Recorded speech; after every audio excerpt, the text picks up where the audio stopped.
Bursa, Turkey and most major metropolitan cities with a population of 4 cities, economically advantaged cities of Turkey. Bursa is one of the important natural and historical riches. Bursa, the first capital of the Ottoman Empire.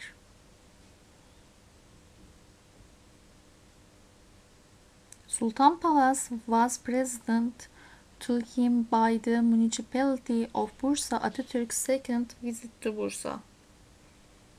Cumali the southern slopes of Uludağ Bursa established the importance of the Ottoman survive to the present day.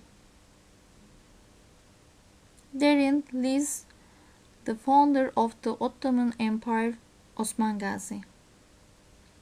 Kozahan, Silk of Bursa is the center.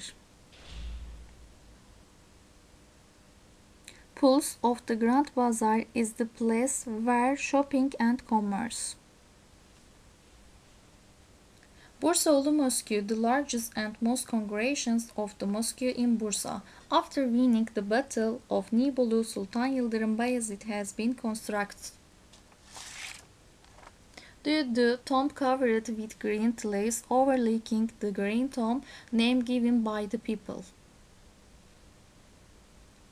Uludağ Bursa, Turkey's largest, with a height of 25-43 meters within the boundaries of the winter and outdoor sports center and the hikes mountain in the Marmara region.